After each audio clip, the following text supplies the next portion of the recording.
Good evening students. आप सभी लोगों का शौर्य एकेडमी के प्लेटफॉर्म पे एक बार फिर से बहुत बहुत स्वागत है, अभिनंदन है, वेलकम है। और आज से हम इतिहास के एक नए बैच की शुरुआत कर रहा हूँ। वैकल्पिक विषय, ऑप्शनल विषय की शुरुआत कर रहा हूँ। और आप जानते हैं कि प्रीलिम्स के डेट बढ़ गए हैं, सारे कमीशंस के बढ़ गए हैं कोविड की वजह से। तो मुझे लगा कि यहाँ एक अवसर है कि हम लोग वैकल्पिक विषय को एक बार फिर से कुछ नए लोगों को जोड़ सकते हैं और आगे बढ़ सकते हैं। तो आज की जो क्लास होगी वो इतिहास पे समझ पर आधारित होगी, यानी आधुनिक इतिहास का जो सेक्शन है। आप देखेंगे, आपने कभी अगर अपने सीनियर्स की या अपने साथियों की मार्कशीट देखी होगी तो हर विषय का एक ट्रेंड आप देखेंगे कि फर्स्ट पेपर में बहुत अच्छा नंबर मिलता है, सेकंड पेपर में कम मिलता है, चाहे कोई भी विषय रहा हो। कई उसके कारण हैं, लेकिन एक उसका कारण ये भी है कि आप सेकंड पेपर सदैव थोड़ा सा अप्लाइड रहता है। तो आधुनिक इतिहास और विश्व इतिहास का सेक्शन है, आप सेकंड पेपर में बहुत अच्छे ढंग से जानते हैं। और विश्व इतिहास की बहुत सारी घटनाएं जो हैं वो आधुनिक इतिहास को प्रभावित करती हैं। इसलिए आधुनिक इतिहास के उत्तर लेखन में थोड़ा सा दृष्टिकोण जो है वो बहुत व्यापक होना चाहिए। वैसे चूंकि ये विषय प्रीलिम्स में भी बहुत ज़्यादा आता है, तो जो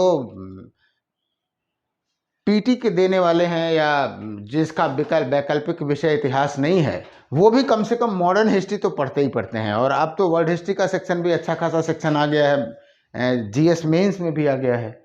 तो आज की जो हमारी क्लास होगी वो न केवल वैकल्पिक विषय पर आधारित होगी, वस्तुतः हमारी जो क्लास होगी वो इस पर आधारित होगी कि आधुनिक इतिहास का एक बहुत बड़ा जो सेक्शन है, उस बहुत बड़े सेक्शंस को हम कैसे कॉन्साइज करें, कैसे समझें कि जो मिस होने की जो आप लोगों की वो रहती है कि सर इतिहास में तथ्य मिस हो जा रहे हैं या कॉन्सेप्ट एक दूसरे से क्या हो जा रहे हैं कि मिक्स हो जा रहे हैं, उस सारी समस्या से आप बच सकें।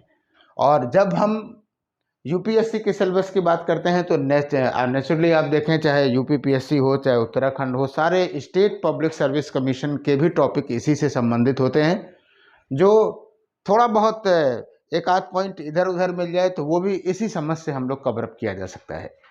आपको एक बात बताऊं कि जब आप वैकल्पिक विषय में आते हैं इतिहास में, तो आप निश्चिंत रहें कि आप अगर हमारी स्ट्रेटजी के हिसाब से काम कर रहे हैं तो 60% प्लस के आसपास आप स्कोर करने के चांसेस रहेंगे आपके पास।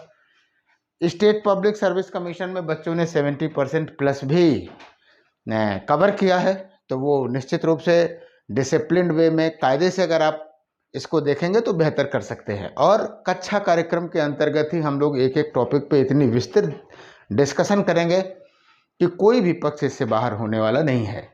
और एक पॉइंट हाइलाइटर यहाँ लगा हुआ है, उसका सिर्फ मतलब यही है कि ऐसा नहीं है कि हमने जो है एक बहुत बड़ा वो किया है, क्या कहते हैं कि एज ए उस पर क्या कहते हैं कि मार्केटिंग कर रहे हैं, ऐसा कुछ नहीं है। अगर आपकी कहीं कोई समस्याएं हैं तो उन समस्याओं के लिए शौर्य एकेडमी हमेशा क्या है कि खड़ा है, आप लोगों के साथ, बच्चों के साथ है। इसीलिए हमने मिशन IAS-PCS 2021 के तहत हमने देखा कि लड़कों में बहुत सारी नकारात्मकता आ गई थी, तो उस नकारात्मकता को तोड़ने के लिए मैंने मिशन IAS-PCS प्री 2021 पूरा निःशुल्क कार्यक्रम चलाया है। और बहुत जल्दी CSET पे भी कार्यक्रम लाने का मेरा प्लान है कि कम से कम लड़के प्रीलिम्स तक पूरा रिवाइज कर जाए, है ना।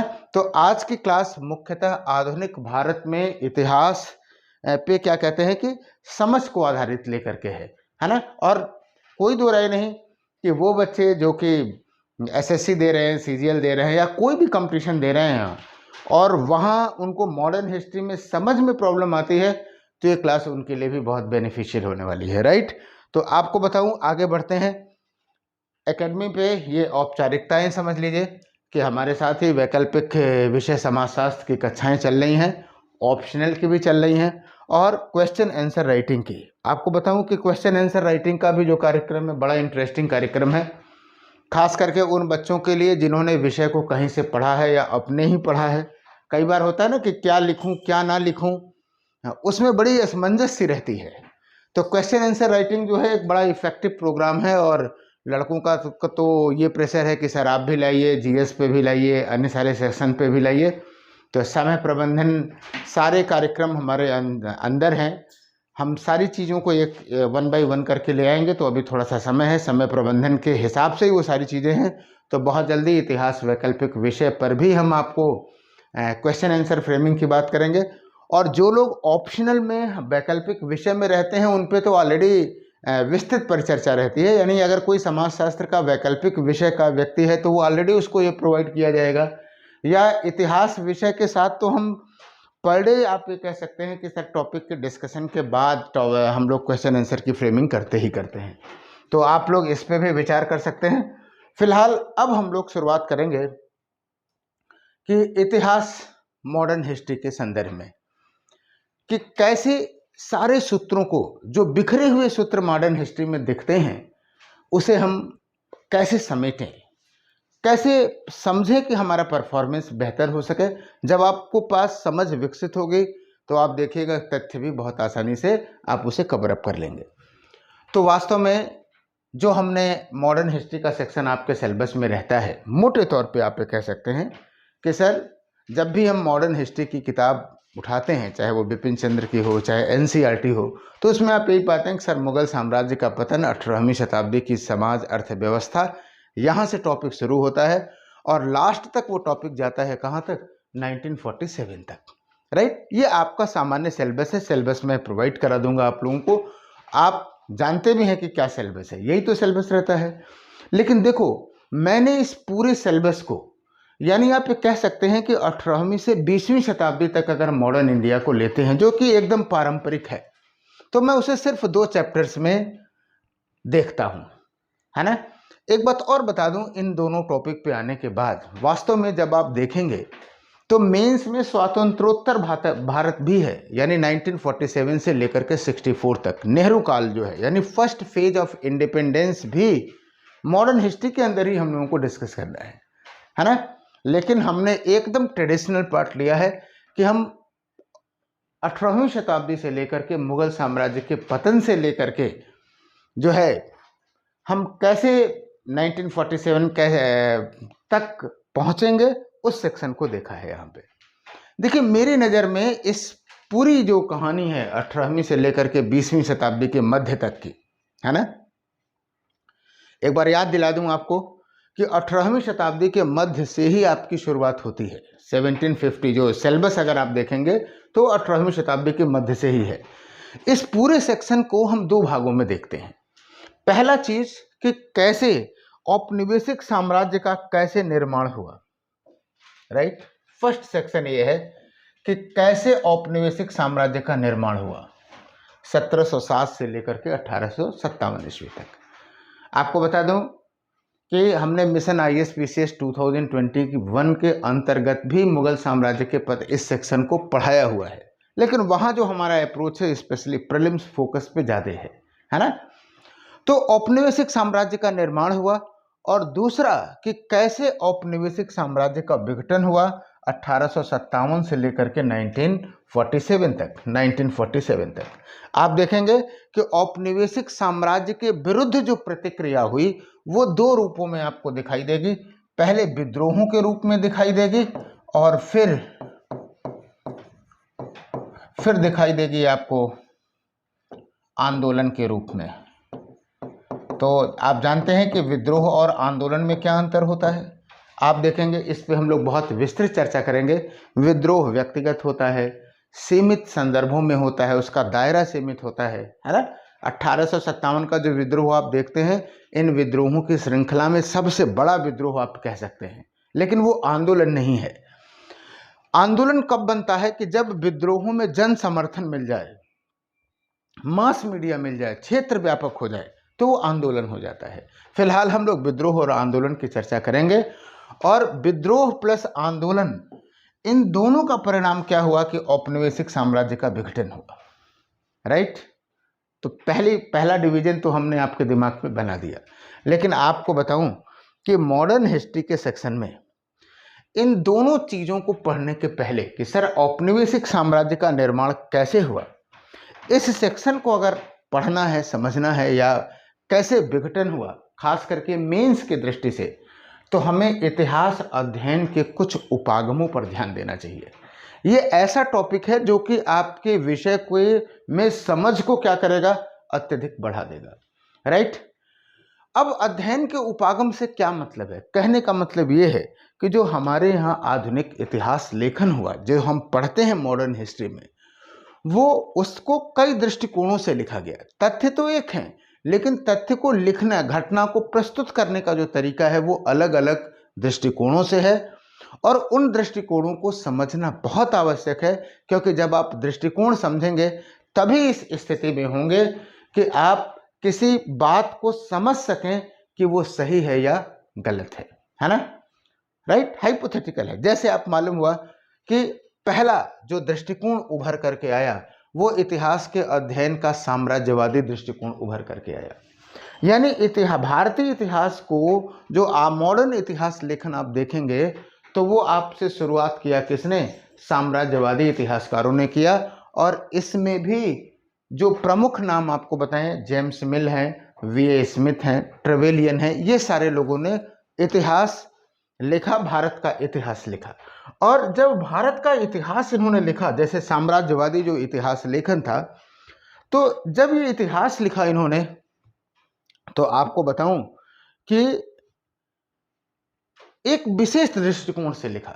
साम्राज्यवादी जो इतिहासकार होगा, लिखेगा, वो क्या सोच करके लिखेगा, जाहिर सी बात है कहीं ना कहीं साम्राज्यवादी का जो इतिहास लेखक होगा वो साम्राज्य की जो है क्या कहते हैं कि प्रासंगिकता पर या साम्राज्य के पक्ष में तर्क वितर्क करेगा, और साम्राज्य को स्थापित करने के दृष्टिकोण से जो बातें वो करेगा, उसकी कुछ प्रवृत्तियां आपको दिखाई देंगी। जैसे आपको बताऊं कि इतिहास और संस्कृति के अध्ययन में एक क्या कहते हैं एक अप्रोच रहा है कि अगर आपको किसी सभ्यता या किसी संस्कृति को क्या कहते हैं कहीं अगर उपनिवेश बनाना है, तो आप ये कह सकते हैं कि उसकी संस्कृति को अगर हम क्या कर रहे हैं कि ढक लें या उसकी संस्कृति पर अपनी संस्कृति को हावी कर लें, तो वहाँ पर औपनिवेशिक सत्ता बनाना, साम्राज्य बनाना आसान हो जाएगा, राइट। तो जब साम्राज्यवादी इतिहासकारों ने भारत का इतिहास लिखा तो इस दृष्टिकोण से लिखा कि वो औपनिवेशिक सत्ता के औचित्य को क्या कर सकें, सिद्ध कर सकें। आइए हम लोग कुछ इनकी प्रवृत्तियों पर चर्चा करें तो शायद और बेहतर आप समझ सकते हैं। जैसे जो साम्राज्यवादी इतिहास लेखन था, उन्होंने सबसे पहले आपको जेम्स मिल की बात बताते हैं। जैसे जेम्स मिल ने क्या किया, हिस्ट्री ऑफ इंडिया लिखा, पहली साम्राज्यवादी किताब आप कह सकते हैं। जेम्स मिल ने हिस्ट्री ऑफ इंडिया लिखी, भारत का इतिहास लिखा, और इस हिस्ट्री ऑफ इंडिया में उन्होंने इस बात को लिखा कि जो भारतीय इतिहास है वो 2-3 भागों में उन्होंने बांटा, और उन्होंने कहा कि पहला जो काल आपको दिखाई देता है वो दिखाई देता है हिंदू काल, हिंदू, दूसरा मुस्लिम पीरियड दिखाई दिया इन्होंने, और तीसरा कहा ब्रिटिश पीरियड। अब आप बताइए, इस इतिहास लेखन से ही आपको मेंटेलिटी नहीं पता चल रही है क्या? जब हिंदू काल था तो क्या अन्य धर्म के मानने वाले लोग शासक नहीं थे? क्या जैन बौद्ध वाले शासक नहीं थे? वो राज्य नहीं था? या मुस्लिम पीरियड आया, दिल्ली सल्तनत आया, मुगल काल आया, तो क्या उस समय हिंदू राजा नहीं थे? लेकिन ये विभाजन ही शरारतपूर्ण था, जैसे कि वो ये इस बात को दिखा सकें कि अलग अलग फेज है, और ये भी स्थापित कर सकें कि अब जो अगला का जो काल होगा वो क्या होगा, ब्रिटिश काल होगा। तो ये जो विभाजन था वो कहीं ना कहीं डिवाइड एंड रूल के मानसिकता से रखा हुआ था। और भी बात आपको बताऊं, जैसे जो क्या कहते हैं कि जो साम्राज्यवादी इतिहासकार हैं वो ये कहते हैं कि भारत का इतिहास तो सदैव जो है बाह्य विजयों का इतिहास रहा है। शक आए, कुषाण आए, पल्लव आए, ये सारे के सारे वो विदेशी ही थे, तुर्क विदेशी थे, मंगोल विदेशी थे। अब उसी परंपरा में ब्रिटिशर्स भी विदेशी आए हैं, यानी भारतीयों का अपना तो कोई आधार ही नहीं है। आर्य और अनार्य का भी विवाद इसी संदर्भ में देखा जाना चाहिए। वो सिर्फ इसलिए बात कही गई कि आर्यों का इतिहास पहले से शुरू होता था, आर्य मध्य एशिया से आए हुए माने जाते थे, तो वो आर्य का मतलब ही श्रेष्ठ इसलिए हुआ क्योंकि मध्य एशियाई लोग थे। तो कहीं ना कहीं उनके इतिहास लेखन में रेसिज्म आपको दिखाई देता है, नस्लवाद दिखाई देता है, राइट।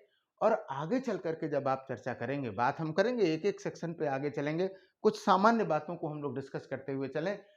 तो ये लोग यहाँ तक कहते हैं कि भारत जो है नटों और सपेरों का देश था, भारत की अर्थव्यवस्था बहुत ही खराब थी, और यूरोपीय लोग आए तो यहाँ के इकोनॉमिक स्ट्रक्चर को उन्होंने बदला। अब आप खुद सोचिए कि क्या साम्राज्यवाद के आने के बाद भारत का आर्थिक स्ट्रक्चर सकारात्मक रूप से परिवर्तित हुआ? फिलहाल इतनी समझ तो सभी लोग रखते हैं, जो इतिहास एकदम नहीं जानते हैं वो भी इस बात की समझ को रखते हैं कि वास्तव में ब्रिटिशर्स या साम्राज्यवादी सत्ता स्थापित होने के बाद कम से कम आर्थिक स्थिति तो भारत की लगातार खराब हुई। चाहे आप अकालों में देख लीजिए, चाहे उद्योगों के पतन में देख लीजिए, चाहे एग्रीकल्चर के सेक्टर में देख लीजिए। तो कहने का मतलब ये है कि साम्राज्यवादी जितने भी इतिहासकार थे उन्होंने ऐसा इतिहास लिखा, ऐसा इतिहास गढ़ा कि भारतीय इतिहास और संस्कृति के संदर्भ में एक नकारात्मक छवि पहुंचे। अब आपको पता है कि 18वीं शताब्दी का समय मुगल साम्राज्य के पतन का समय है। जब मुगल साम्राज्य का पतन हो जाएगा तो जब क्षेत्रीय शक्तियां आएंगी तो निश्चित रूप से राजनीतिक उपलब्धियां बहुत कम होंगी। इसलिए साम्राज्यवादी इतिहासकारों ने हमेशा राजनीतिक पक्ष पे बल दिया, पॉलिटिकल पार्ट पे, राजनीतिक पक्ष पे इन लोगों ने बहुत बल दिया। क्यों बल दिया? क्योंकि वो जानते थे कि भारत की ये कमजोरी है कि इस समय राजनीतिक उपलब्धियां क्या हैं, बहुत कम है। वो तो कहते थे कि हमारे यहाँ जो एलिजाबेथ की सरकार है वो क्या है, इंग्लैंड से बाहर भी उसका प्रसार दिखाई देता है, और भारत में कौन है, भारत में तो सब बिखरा बिखरा हुआ सा दिखाई दे रहा है। यानी कुल मिलाकर के इन साम्राज्यवादी इतिहासकारों का जो दृष्टिकोण था वो भारत के प्रति क्या था, एकदम नकारात्मक था। क्लियर है? इसलिए जब कभी आपसे प्रश्न में, टिप्पणी में ये बात, साम्राज्यवादी दृष्टिकोण की बात पूछी जाए तो आपको मेंस में कभी भी सहमत नहीं होना है, राइट। जैसे आप मान लीजिए, एक प्रश्न बड़ा फेमस सा प्रश्न रहता है कि ब्रिटिशों ने अनजाने में भारत को जीत लिया। मान लीजिए आ गया ये कथन और आपसे कह दिया गया कि इस कथन पे आप टिप्पणी करें, तो ये साम्राज्यवादी दृष्टिकोण है। अगर आप इस आंसर में आप उनसे सहमत हो जाते हैं तो आप ये मान के चलिए कि 100% सवाल गलत करके आ रहे हैं, है ना, राइट। तो कहने का मतलब ये है कि साम्राज्यवादी दृष्टिकोण से कही गई कोई भी बात, चाहे वो कथन कारण के सवाल में प्रीलिम्स में हो, चाहे वो क्या कहते हैं कि मेंस में अगर कहीं कोई सवाल आ रहा है, तो हम उससे सहमत नहीं हो सकते हैं। तो ये कॉन्सेप्ट रखिएगा, जब आप आगे इस बात को पढ़ेंगे तो आपको ये पता चल जाएगा कि कौन सा जो है वो साम्राज्यवादी दृष्टिकोण है। क्यों? क्योंकि ऐसा दृष्टिकोण जो साम्राज्यवादी सत्ता की स्थापना का समर्थन करता हो, पहला लक्षण तो आपको यही दिख जाएगा, या साम्राज्यवादी सत्ता का बचाव कर रहा हो तो भी आपको दिख जाएगा। और ऐसी अवधारणा को, ऐसे विचार को हमें स्वीकार नहीं करना है, राइट। दूसरी चीज, दूसरा जो उपागम है, दूसरा जो तरीका है इतिहास को पढ़ने का या इतिहासकारों द्वारा इतिहास लिखने का, वो रहा है राष्ट्रवादी। राष्ट्रवादी इतिहासकारों में प्रमुख रूप से आप कह सकते हैं आरसी मजूमदार थे, बीजी तिलक थे, एमजी रानाडे थे, बहुत सारी लंबी श्रृंखला थी, ऐसा नहीं थी, कम था, जदुनाथ सरकार थे। तो राष्ट्रवादी इतिहास लेखन में क्या हुआ कि उन्होंने साम्राज्यवादी इतिहास लेखन को हर स्तर को पे क्या किया, उसका खंडन करना शुरू किया, राइट। और इन लोगों ने, राष्ट्रवादी इतिहासकारों ने भारतीय संस्कृति, सांस्कृतिक पक्षों पर बल देना शुरू किया। क्यों? क्योंकि भारतीय संस्कृति का एक गौरवशाली इतिहास रहा है। राजनीति के क्षेत्र में उपलब्धियां सीमित थे तो इन्होंने राजनीति में भी प्रतिवाद किया, ऐसा नहीं है। यही वो दौर है जब इतिहास में पुराने जो क्या कहते हैं कि जो राजा थे उनको चमकाने का प्रयास किया गया, अशोक महान, अकबर महान, शिवाजी महान। वो किसका किसका प्रतिक्रिया था? वो साम्राज्यवादी इतिहास लेखन का ये प्रतिक्रिया थी, है ना। यानी आप ये कह सकते हैं कि सर राष्ट्रवादी जो इतिहास लेखन था, राष्ट्रवादी इतिहास लेखन क्या था कि वो साम्राज्यवादी इतिहास लेखन की राजनीतिक अवधारणाओं को क्या किया उसने, राजनीतिक अवधारणाओं को उसने खारिज किया और सांस्कृतिक अवधारणाओं को स्थापित किया। और जब सांस्कृतिक गौरव की बात होने लगी तो इसका मतलब ये हुआ कि भारतीयों में भी एक कॉन्फिडेंस आया। वही सांस्कृतिक गौरव कहीं ना कहीं आपको इतिहास में आपको दिखाई देगा, राइट। अब आप सवाल इस बात का है कि सर क्या राष्ट्रवादी, इसको तो आपने कह दिया कि सर 100% इसे नहीं स्वीकार करना है, तो क्या राष्ट्रवादी इतिहास लेखन को स्वीकार करना है? सच पूछिए तो इसके सीमित संदर्भों को ही स्वीकार करना है, खास करके उस स्थिति में जब आज की आपकी वर्तमान जो सरकार है वो सांस्कृतिक राष्ट्रवाद को मानने वाली सरकार है ना। आप जानते रहिए विचारधाराओं का असर पड़ता है, संस्थाओं में ऐसे व्यक्ति जो है क्या कहते हैं कि नियुक्त किए जाते हैं, संस्था भी पेपर भी ऐसा बनाती है कि आपको सांस्कृतिक राष्ट्रवाद का जो कलेवर है या जो फ्लेवर है वो आपको दिखाई दे। तो आप ये कह सकते हैं कि सर राजनीतिक लेखन में तो अतिवादिता दिखाई देती है। क्यों? क्योंकि उनका उद्देश्य था कि साम्राज्यवादी इतिहास लेखन को हम खारिज कर देंगे। तो जब आप एक उद्देश्य लेकर के इतिहास लेखन लिखते हैं तो उसमें हम 100% उसे स्वीकार नहीं कर सकते, राइट। और जो सांस्कृतिक पक्ष है उसको हम लोग तार्किक ढंग से ये देखते हैं कि कितना सही है और कितना गलत है, राइट, यानी सांस्कृतिक पक्ष को देखते हैं। अब आया मार्क्सवादी इतिहास लेखन। डी कौशाम्बी, DN झा, सुमित सरकार, बहुत एक लंबी फेहरिस्त है ना। और एक लंबे समय तक इस इतिहास लेखन का प्रभाव रहा। और मार्क्सवादी इतिहास लेखन जो स्कूल था, आपको बताऊं, वो स्पेशली आर्थिक संरचना पर, आर्थिक ढांचे पर क्या करता था, फोकस करता था। उसको लगता था कि भारत की जितनी भी राजनीतिक, सामाजिक या सांस्कृतिक परंपराएं हैं वो कहीं न कहीं आर्थिक अधिशेष पर नियंत्रण करने के लिए बनाई गई हैं, है ना। और निश्चित रूप से मार्क्सवादी इतिहासकारों ने जब औपनिवेशिक नीतियों की आर्थिक व्याख्या की तो हमें औपनिवेशिक सत्ता की बहुत सारी कमजोरियों के बारे में पता चला, है ना। तो निश्चित रूप से मार्क्सवादी इतिहास लेखन में बहुत सारी सीमाएं हैं। हम जब कभी चर्चा करेंगे तो डिटेल आपको बताएंगे, लेकिन इतना जरूर जानते रहिए उसका एक पॉजिटिव पक्ष, सकारात्मक पक्ष, कि उसने नीतियों की इकोनॉमिक एनालिसिस की। और आप जानते हैं कि चूंकि औपनिवेशिक जो सत्ता थी वो आर्थिक शोषण को मेन फोकस की हुई थी, और जब आर्थिक शोषण की जब फोकस करेगी तो निश्चित रूप से आप ये कह सकते हैं कि जब उसकी आर्थिक मीमांसा होगी तो सारी पोल पट्टी खुल जाएगी। और अगर ऐसी पोल पट्टी खुलेगी तो औपनिवेशिक साम्राज्य के प्रति आक्रोश बढ़ेगा, और वो आक्रोश दिखाई देगा किसमें, विद्रोहों में और आंदोलनों में दिखाई देगा, राइट। तो ये एक मार्क्सवादी उपागम हुआ। एक है सब अल्टर्नवादी, एक नया उपागम है, नया अप्रोच है। और सबल्टर्न, इस पैटर्न पे भी सवाल खूब पूछे जाते हैं, आपको एकदम से तैयार रहना चाहिए।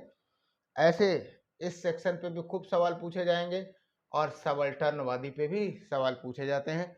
सब अल्टर्नवादी कहने का मतलब ये है कि इतिहास को नीचे से देखने के दिशा में प्रयास, हिस्ट्री फ्रॉम बिलो, इतिहास को नीचे से देखने का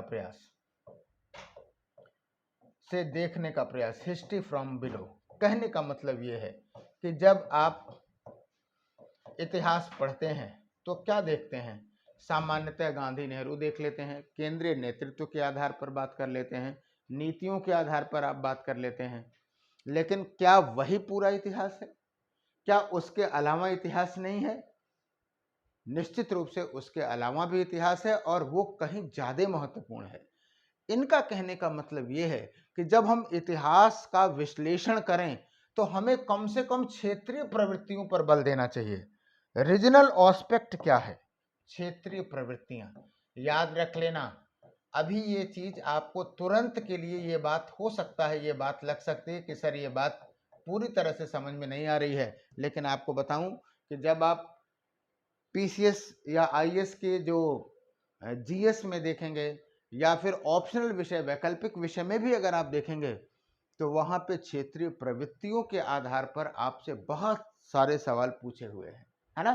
कहिए, जैसे आपको बता दूं कि असहयोग आंदोलन ने राष्ट्रीय आंदोलन को नई ऊर्जा प्रदान की। यानी कहने का मतलब ये है, इस तरह के जो सवाल हैं, ऑप्शनल के सवाल पूछे हुए हैं, तो कहीं ना कहीं उस पे जो फोकस है वो किस पे है, क्षेत्रीय प्रवृत्तियों पर है। तो आपको बताऊं कि ये इतिहास के अध्ययन को, इतिहास के समझने के ये 3-4 उपागम बहुत महत्वपूर्ण हैं, और वो आपको इतिहास के समझने में और क्वेश्चन आंसर को सॉल्व करने में बहुत कुछ मदद करने वाले हैं, है ना। यानी जब भी कहीं साम्राज्यवादी इतिहास लेखन आना है, उसे स्वीकार नहीं करना है। राष्ट्रवादी इतिहास लेखन में सांस्कृतिक पक्ष को हम स्वीकार करेंगे, लेकिन अतिवादी दृष्टिकोण को निकालने का प्रयास करेंगे। मार्क्सवादी दृष्टिकोण हमें इकोनॉमिक स्ट्रक्चर और इकोनॉमिक क्रिटिसिज्म, जो ब्रिटिश इकोनॉमिक इम्पैक्ट है, एग्रीकल्चर में क्या कहते हैं कि इकोनॉमी का जो रूपांतरण है, ये अप्रोच जो है समझने में हमें काफ़ी मदद करता है, और सबाल्टर्नवादी क्षेत्रीय प्रवृत्तियों पर आधारित है। तो हमें जब आपको इतिहास लिखना हो, इतिहास का आंसर लिखना हो, तो इन तीनों, इतिहास को पढ़ना हो अगर, तो इन तीनों चारों उपागमों को ध्यान में रख के पढ़ना चाहिए। यानी आप जैसे मान लीजिए, सपोज करिए कि गांधी का असहयोग आंदोलन ही अगर आप पढ़ रहे हैं, तो निश्चित रूप से उस पर साम्राज्यवादी लोगों का दृष्टिकोण क्या है।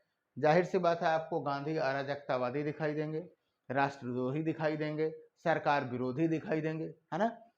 राष्ट्रवादी लोगों के लिए एक महानायक दिखाई देंगे। बात समझ में आ रहा है। मार्क्सवादी दृष्टिकोण अप्रोच वाले उसके इकोनॉमिक एस्पेक्ट और अदर जो है क्या कहते हैं, उसकी आलोचना करेंगे।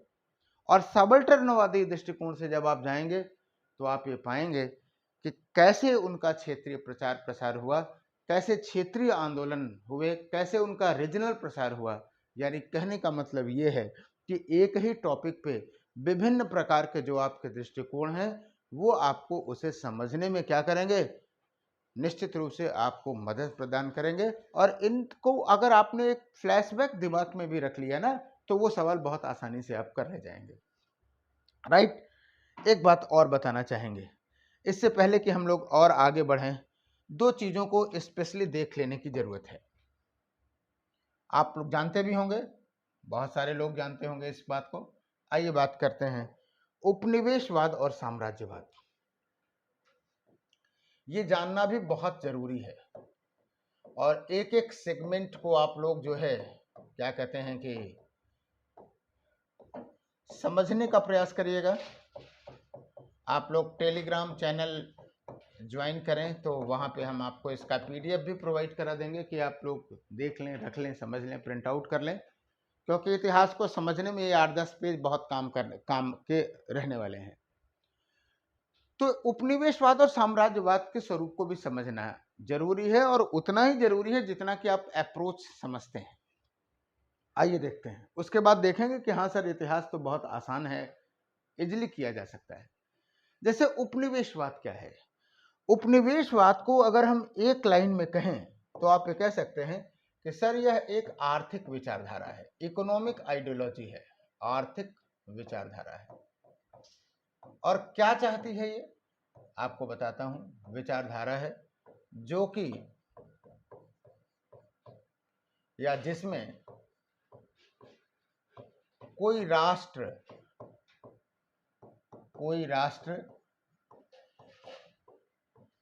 दूसरे राष्ट्र के दूसरे राष्ट्र के आर्थिक संसाधनों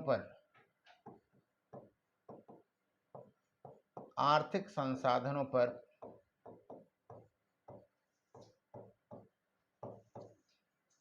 नियंत्रण स्थापित करने का प्रयास करता है। सिंपल सी बात, अगर साधारण शब्दों में बात करें कि भाई हमारा संसाधन है, हम उसका प्रयोग करें, तो बात समझ में आता है। दूसरा हमारा संसाधन है, और दूसरा जो राष्ट्र है वो क्या कर रहा है, उस संसाधनों का शोषण कर रहा है। और उपनिवेशवाद को समझने के लिए और अच्छे ढंग से आप ये कह सकते हैं कि सर उस शोषण के बदले या उस नियंत्रण के बदले वो कुछ दे भी नहीं रहा है, राइट। यानी आप ये कह सकते हैं कि सर उपनिवेशवाद जो है एक तरह से इकोनॉमिक एक्सप्लॉयटेशन का एक रूप आप कह सकते हैं, राइट।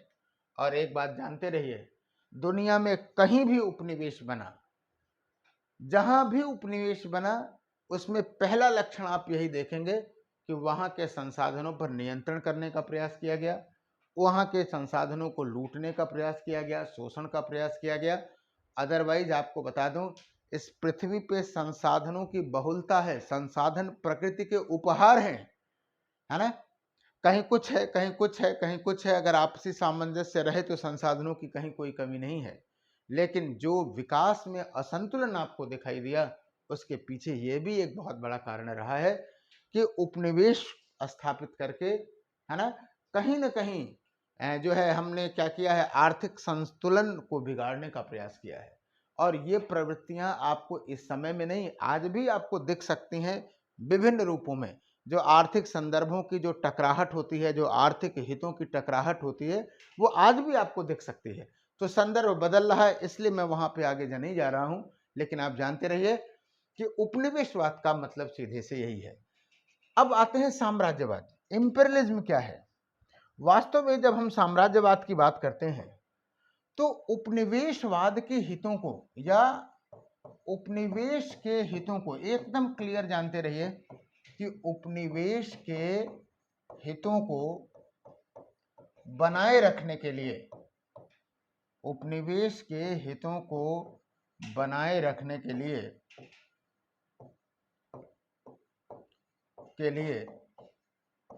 जो हम नीतिगत प्रयास करते हैं के लिए राजनीतिक ढांचा खड़ा करना, इतना आसान शब्द हो जाएगा ये तो ज्यादा बढ़िया रहेगा। राजनीतिक और प्रशासनिक ढांचा, पॉलिटिकल और एडमिनिस्ट्रेटिव ढांचा, राजनीतिक और प्रशासनिक ढांचा खड़ा करना,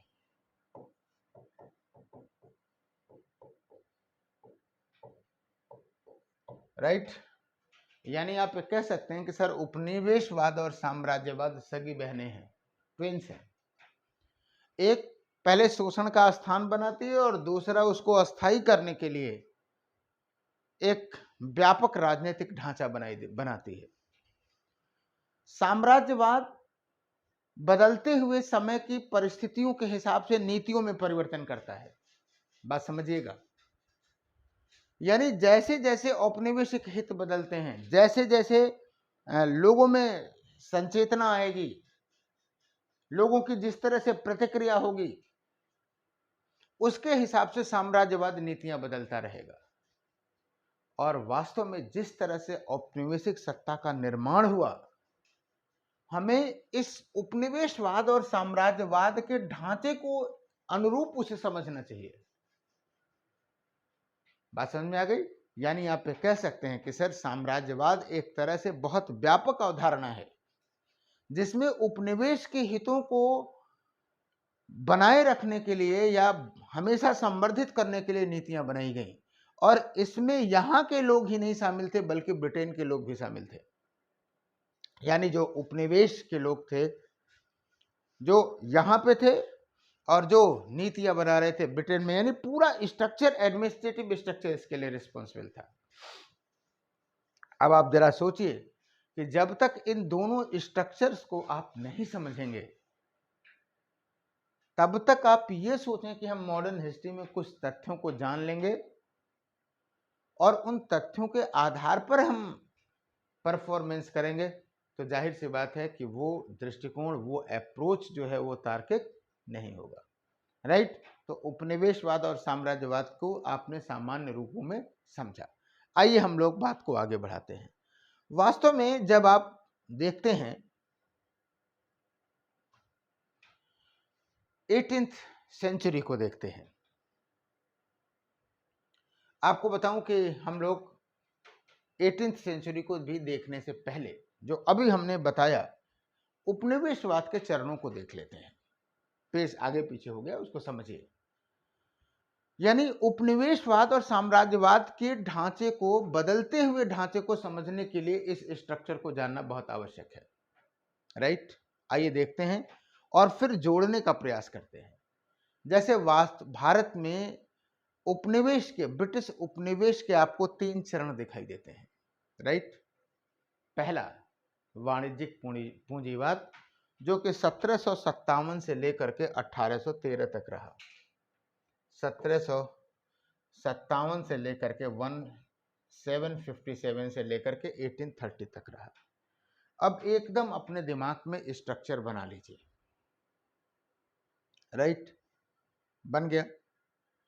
अगर आप प्लासी के युद्ध से देखते हैं, क्योंकि प्लासी के युद्ध से ही मान लिया जाता है कि ब्रिटिशों की जो सत्ता है वो क्या हो गई, शुरू हो गई।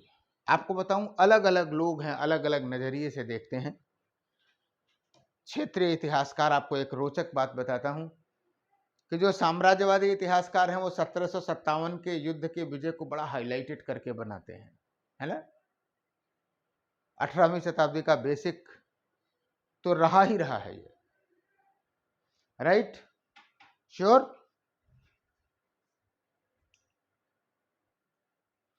और अगर आप किसी मराठी इतिहासकार को पूछेंगे तो कहेगा नहीं साहब, जो पानीपत का जो तृतीय युद्ध है, third battle of the Panipat है, वो बड़ा निर्णायक युद्ध था, इसलिए 18वीं आधुनिक मॉडर्न इंडिया का जो टर्निंग पॉइंट है वो है ना। एक बार सवाल ये पूछा भी जा सकता है कि क्या आपको लगता है कि ब्रिटिशर्स ने जो सत्ता मराठों से छीन कर स्थापित की, ये मराठी दृष्टिकोण है। बात समझ में है कि नहीं। तो कहने का मतलब ये है कि आप मोटे तौर पे कह सकते हैं कि 1757 से 1813 के बीच में जो उपनिवेश का पहला चरण आपको दिखाई देता है ना, वो किसमें दिखाई देता है, वाणिज्यिक पूंजीवाद के दौर का। राइट, इस सब चीजों को एक दूसरे से जोड़ने का प्रयास करिए। जो वाणिज्यिक पूंजीवाद का चरण है, इस दौरान आपको क्या प्रवृत्ति दिखाई देगी, जितनी भी कंपनियां आएंगी, अभी हम एक दूसरे मॉडल से भी समझाएंगे आपको, इस चीज को पहले समझिए। वो पहला काम क्या करना चाहेंगे कि व्यापारिक एकाधिकार, मोनोपोली स्थापित कर दिया जाए। जो यूरोपीय कंपनियों का संघर्ष आपको दिखाई देगा वो इसी रूप में दिखाई देगा कि किस तरह से व्यापारिक कंपनियां आईं और यूरोप और भारत के साथ व्यापार पर एकाधिकार स्थापित करने का प्रयास किए, जिससे कि अधिकतम लाभ हो सके। पूरा स्ट्रक्चर दिमाग में आ गया।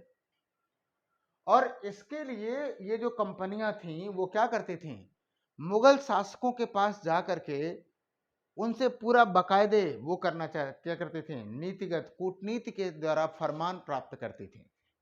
चाहे वो पुर्तगीज हों, चाहे वो डच हों, चाहे वो ब्रिटिशर्स हों, चाहे फ्रेंच हों, सभी ने इस दौरान ये प्रयास करने का प्रयास किया। हालांकि पुर्तगीज का जो समय है पहले का है ना।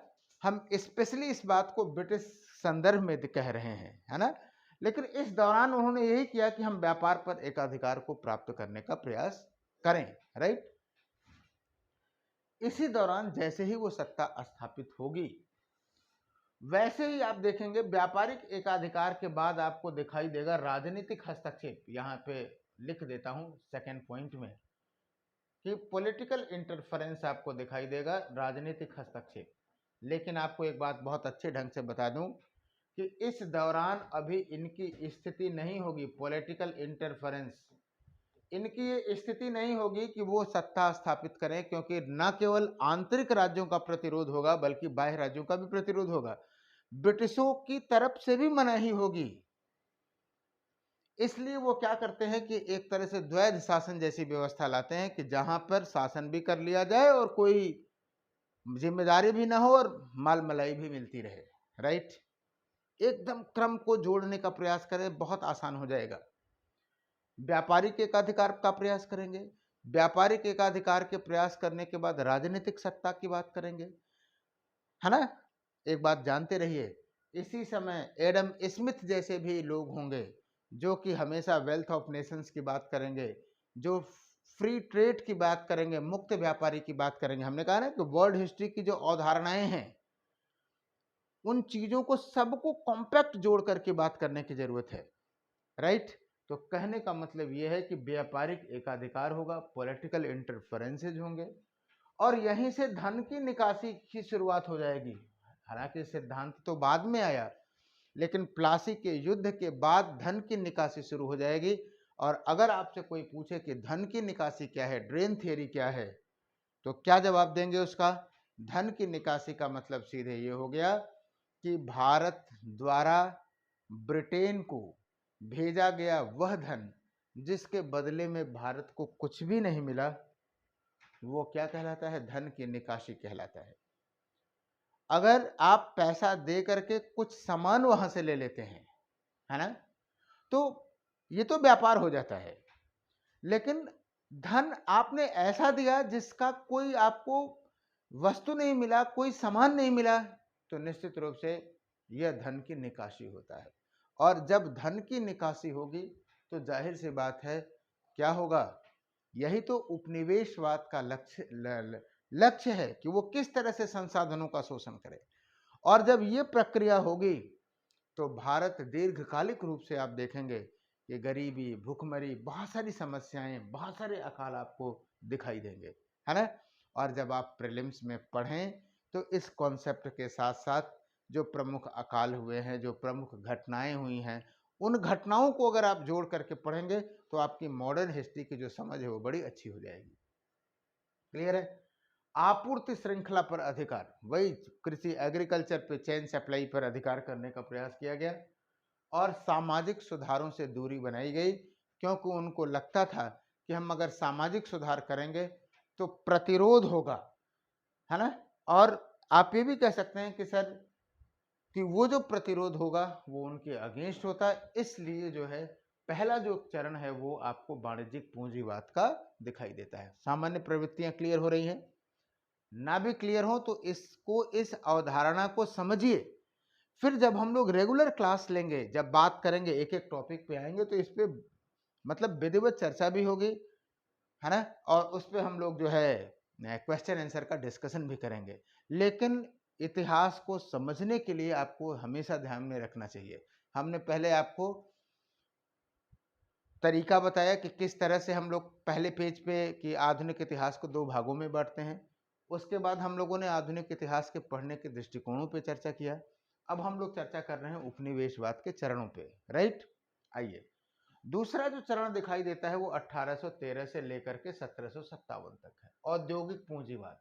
आपको बताऊं, ये बात औद्योगिक पूंजीवाद इसलिए कही गई, आप जानते हैं कि 1760 में ब्रिटेन में क्या हो गया? 1760 में ब्रिटेन में औद्योगिक क्रांति हो गई। ये लोग, सभी लोग आप जानते हैं इस बात को, ब्रिटेन में औद्योगिक क्रांति हो गई, राइट। अगले 3 दशकों में उद्योगों का जब विकास हुआ तो उद्योगों को दो चीजें चाहिए। पहली चीज तो ये चाहिए कि हमें संसाधन मिले, कच्चा माल मिले, रिसोर्स मिले चाहिए, और दूसरा चीज चाहिए व्यापार मिले। इस पे बड़ी विस्तृत चर्चा होनी है, लेकिन एक बड़ी इंटरेस्टिंग बात आपको बताएं। ब्रिटेन में अगर आप इस दौरान देखेंगे तो सबसे ज्यादा आपको सूती वस्त्र उद्योग का विकास होता हुआ दिखाई देगा। लौह उद्योग का विकास इसलिए दिखाई देगा कि सारी मशीनें जो हैं बिना लोहे के तो बन नहीं सकती हैं। आपने कभी सोचा कि ब्रिटेन की क्लाइमेट है ऐसी कि जहां पे सूती वस्त्र उद्योग ज्यादा जरूरी हो? वास्तव में सूती वस्त्र, वहां तो उन्हीं वस्त्र उद्योग का विकास होना चाहिए था, लेकिन सूती वस्त्र उद्योग का विकास इसलिए हुआ कि भारत के जो उपनिवेश थे, जो ब्रिटेन के जो उपनिवेश थे, भारत में था, दक्षिण पूर्वी एशिया में था, अफ्रीका में था, और हर जगह सूती वस्त्र की मांग थी। इस दौरान नीतियां ऐसी बनाई जाएंगी कि भारत से कच्चा माल तो जाए, लेकिन विनिर्मित माल, हस्त जो हथकरघा उद्योग है उसका पतन हो जाए। क्यों?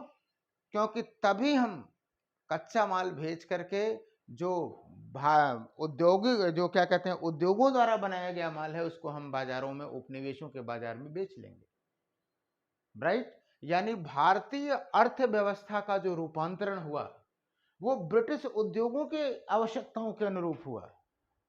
क्या बात है ना।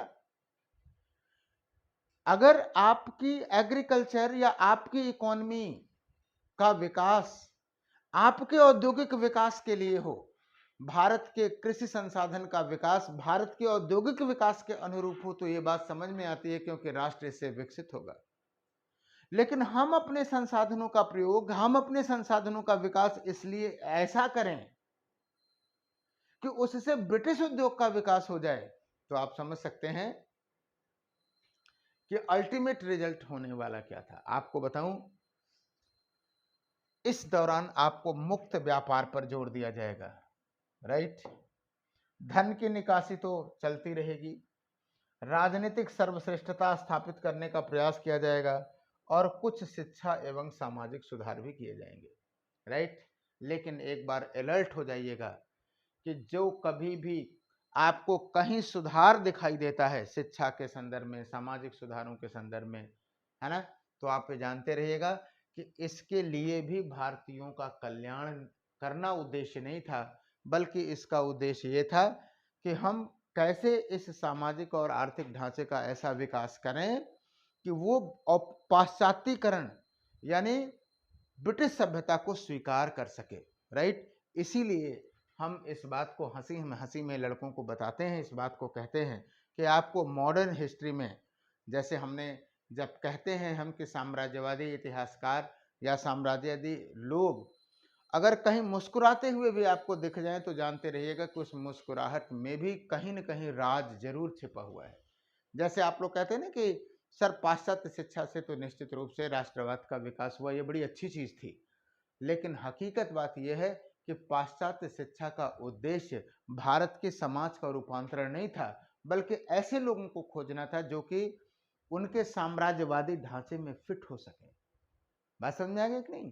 तो कहने का मतलब यह है कि इस पूरे चरण में आप ये देखेंगे कि जो शिक्षा में परिवर्तन हो रहा है, जो सामाजिक सुधार हो रहे हैं, उन सब का उद्देश्य कहीं ना कहीं तत्कालीन समय की जो विचारधारा थी उस विचारधाराओं पर थी, और उसका अल्टीमेट उद्देश्य ये था कि भारत के आर्थिक, सामाजिक और प्रशासनिक ढांचे को औद्योगिक पूंजीवाद के अनुरूप बनाया जाए, राइट।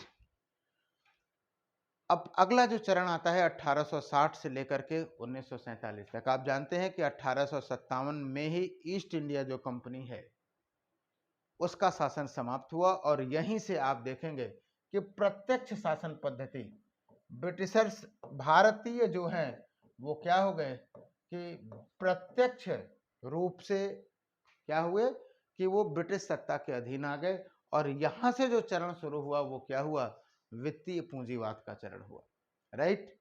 यानी अब ढांचा वही है, साम्राज्यवाद वही है, लेकिन समय के साथ साथ उसमें परिवर्तन हुआ। शुरुआती दौर में वाणिज्यिक पूंजीवाद रहा, दूसरे चरण में औद्योगिक क्रांति के अनुरूप औद्योगिक पूंजीवाद रहा, और तीसरे समय में जब प्रशासनिक ढांचा ही बदल दिया तो उपनिवेशवाद के लिए नीतियां बदली, और वो आपको कहलाता है वित्तीय पूंजीवाद। इसके अंतर्गत क्या किया गया, अब चूंकि चेतना बढ़ रही थी, 1857 का विद्रोह हुआ, लोग प्रशासनिक संस्थाओं की डिमांड कर रहे थे, तो ऐसी स्थिति में क्या हुआ, राजनीतिक सुधार हुए, है ना। गृह प्रभार के नाम पर, यानी भारत में प्रशासनिक सुधारों के नाम पर अधिकारियों को उच्च वेतन देकर के धन निकासी करने का प्रयास किया गया। राजनीतिक रूप से सत्ता में भागीदारी के लिए लॉलीपॉप दिया गया। क्यों? क्योंकि विद्रोह ना हो, आंदोलन ना हो, और जो प्रशासनिक ढांचा बने उसमें ब्रिटिश जो हित हैं, ब्रिटिश उपनिवेश के जो हित हैं वो मेंटेन रहे। यानी ढांचा भले बदल गया, लेकिन अल्टीमेट उद्देश्य यही था कि भारतीयों का क्या हो, शोषण हो, एक्सप्लॉयटेशन हो। सत्ता में भागीदारी हुई, रेल, बैंकिंग आदि में पूंजी निवेश किया गया, प्लांटेशन इंडस्ट्री का डेवलपमेंट किया गया। लेकिन आपको बता दूं इस सब का कीमत क्या था, इस सब का उद्देश्य क्या था, सबका अल्टीमेट उद्देश्य ये था कि किस तरह से हम भारत में का शोषण, भारत के शोषण जो है वो करते रहे। अब आप जब एक एक कालखंड को पढ़ें तो उनकी नीतियों को इनके साथ जोड़ करके पढ़ें, केवल घटना के रूप में इन चीजों को ना पढ़ें। हमारे कहने का मतलब ये है, राइट। तो अप्रोच पढ़ लिया, चरण पढ़ लिया, अब इसी दौरान इसी समझ के साथ में जब हम इतिहास में हो रही घटनाओं को एक दूसरे से रिलेट करते हैं तो आप जानते रहिए कि इतिहास की समझ आपको डेवलप होती है। अब आप लोग ईमानदारी से इस बात को बताइएगा कि क्या आपने इतिहास जो पढ़ा वो इस अप्रोच से पढ़ा? शायद नहीं पढ़ा, है ना। और इसीलिए आप लोग जो है क्या कहते हैं कंफ्यूजन में रहते हैं कि सर क्या पूछ देगा क्या नहीं पूछ देगा। कई बार लड़के ये भी कहते हैं कि सर हम 150 शब्द लिखने में भी जो है क्या रहते हैं कि लिख नहीं पाते हैं। कारण यही है कि उन्होंने इस अप्रोच से पढ़ा ही नहीं। अगर इस अप्रोच से आप पढ़ेंगे तो जिस कालखंड की घटना होगी उस समय के उपनिवेश की प्रकृति आपके सामने एकदम स्पष्ट रहेगी, और इस पॉलिसी से जब आप उसको कोरिलेट करके लिखेंगे तो बहुत आसानी से लिख पाएंगे, राइट।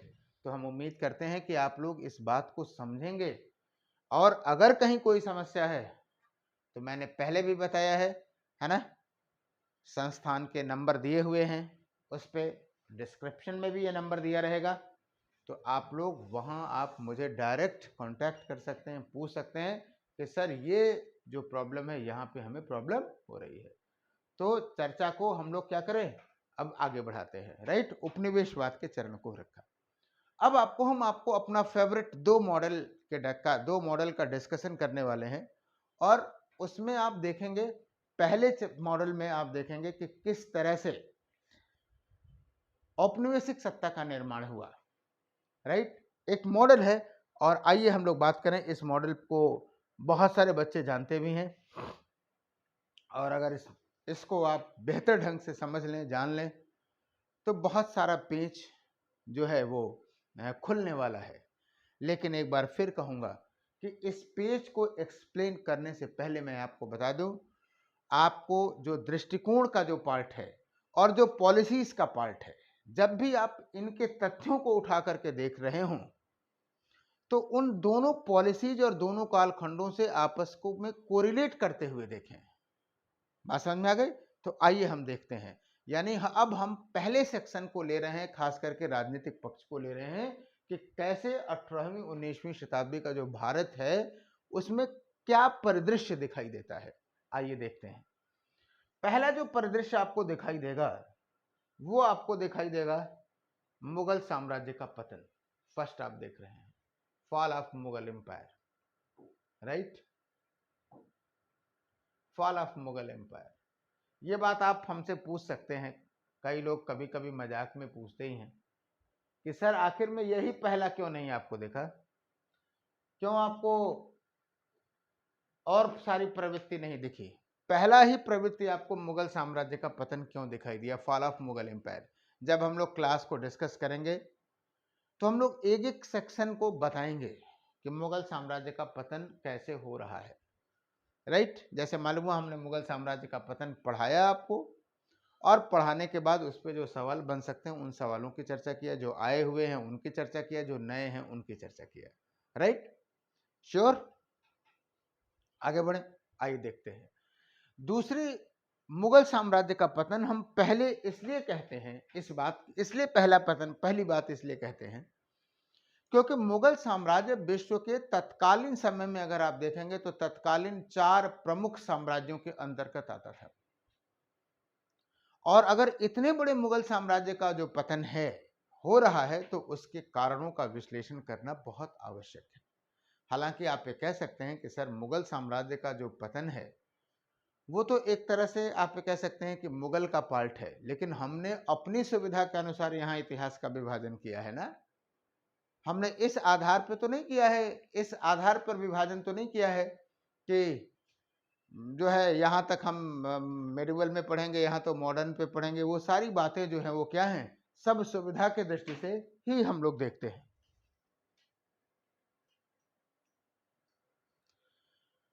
हालांकि जो हमने मुगल साम्राज्य का जो पतन है, एक क्लास मैंने पहले से ही जानबूझ करके किया हुआ है, पब्लिक किया हुआ है, आप लोग देखिएगा। वो मुगल साम्राज्य का पतन कैसे हुआ, एक मेडिवल परंपरा है, उसको डिस्कस किया है, राइट। यहाँ उससे जुड़ी हुई घटनाओं पे हम लोग चर्चा करेंगे। जब हम लोग इस पे आएंगे तो बात करेंगे।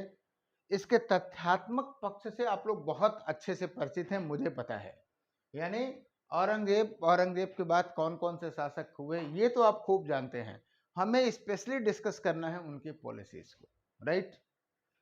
क्लियर हो गई बात। इस बात से आप सहमत हो गए होंगे कि पहली घटना सर ने क्यों लिया, और इसलिए भी लिया क्योंकि 18वीं से 19वीं शताब्दी में, यानी यहां हमारा जो फोकस है, आपको बताऊं 1707 से लेकर के 1857 का जो समय है, 1707 से लेकर के 1857 का जो समय है, ये कालखंड के बारे में हमने स्पेशली ये फिगर या ये मॉडल बनाया हुआ है, राइट। तो आप देखें इस कालखंड की समस्त घटनाएं कहीं न कहीं इस मुगल साम्राज्य के पतन से जुड़ी हुई आपको मिल जाएंगी, राइट। डन। आइए दूसरी बात को हम बोलते हैं कि यूरोपीय कंपनियों का प्रभुत्व। करेक्ट कर लीजिएगा, यूरोपीय कंपनियों का प्रभुत्व। सच पूछे तो जब हम लोग इस कालखंड को देखते हैं तो आप देखें, इस टॉपिक को जब हम लोग देखेंगे तो आप जानते हैं कि भारत में जो यूरोपीय कंपनियां हैं वो क्या हैं। यूरोपीय कंपनियां 15वीं शताब्दी से ही आ रही हैं, 1498 से ही आ रही हैं, और हम लोग चर्चा कर रहे हैं किसकी, 1707 से लेकर 1857 तक। तो हम ऐसा तो करेंगे कि नहीं वो पर्टिकुलर 1707 पे क्या करेंगे कि खूंटा गाड़ देंगे, ऐसा नहीं करेंगे ना। तो वास्तव में हम लोग इस सेक्शन को दो भागों में देखेंगे। वास्तव में यूरोपीय कंपनियों के प्रभुत्व को जानने से पहले हमें सबसे पहले देखना होगा कि इन कंपनियों का आगमन कैसे हुआ, यूरोपीय कंपनियों का आगमन कैसे हुआ, राइट। बताऊंगा।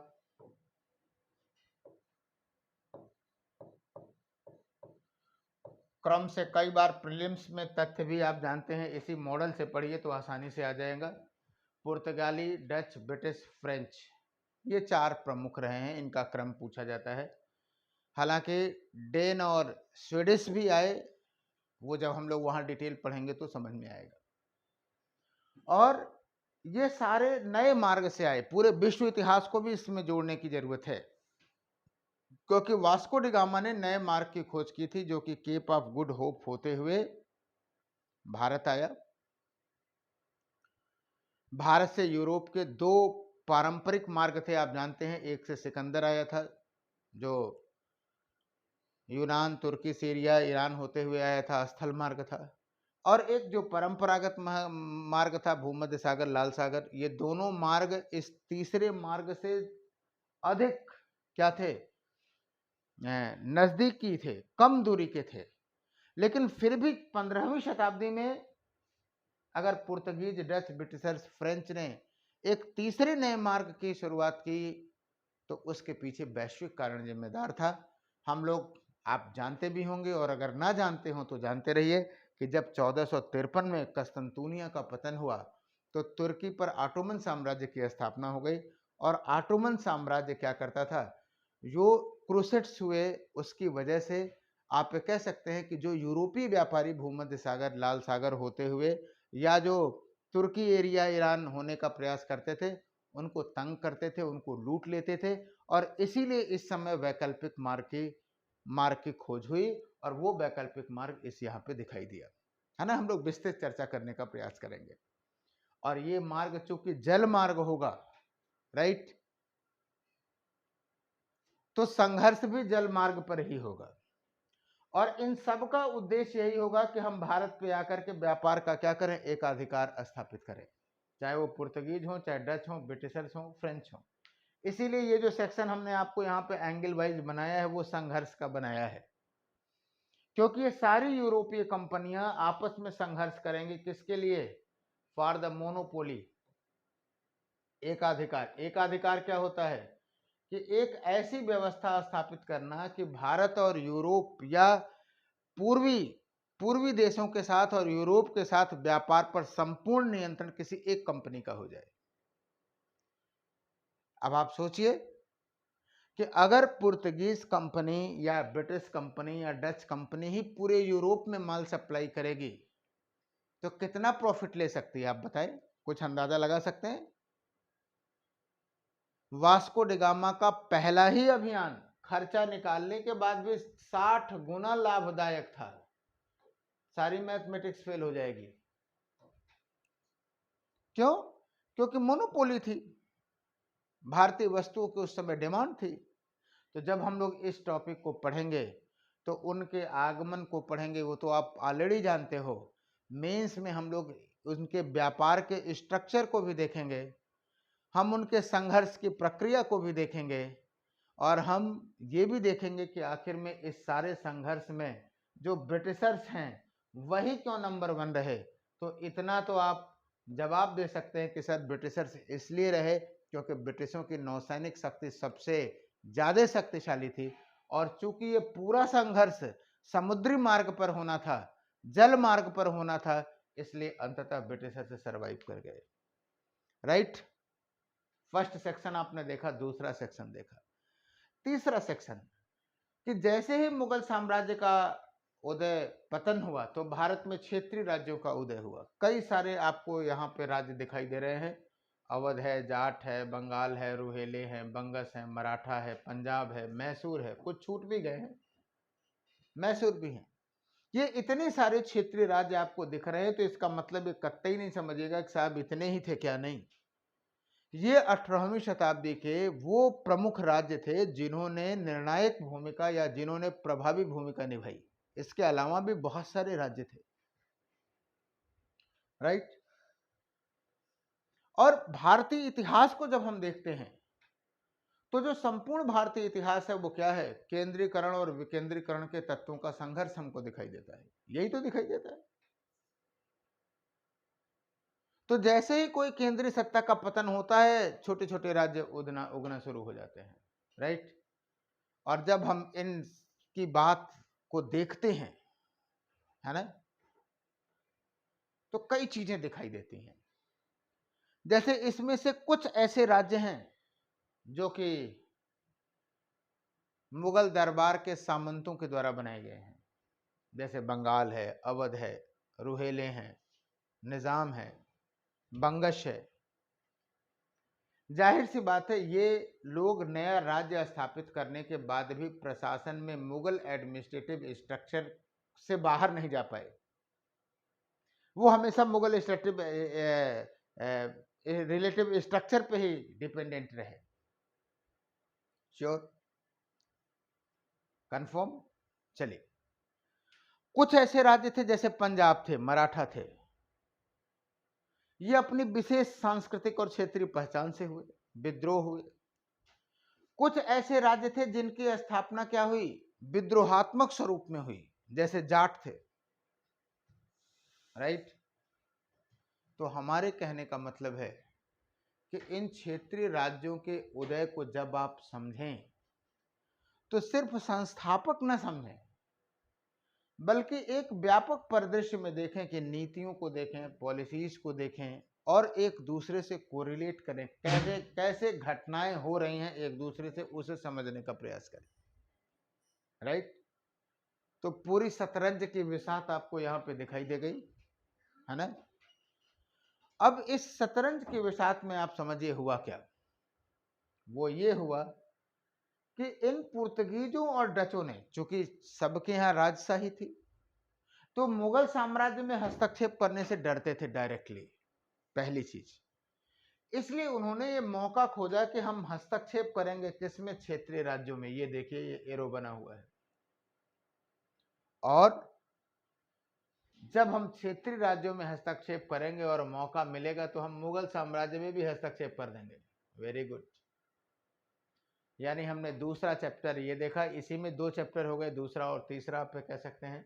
उसके बाद क्षेत्रीय राज्यों को देखा, प्लस इनके आपसी संघर्ष हुए। वो आपसी संघर्ष क्यों हुए?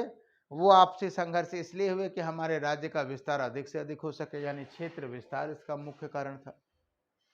उसके बाद इन यूरोपीय कंपनियों का इसमें हस्तक्षेप देखे, और फिर अल्टीमेटली इनका हस्तक्षेप मुगल साम्राज्य में देखे, और कुल मिलाकर के इन समस्त प्रक्रियाओं का परिणाम क्या हुआ आपको क्या दिखाई दिया?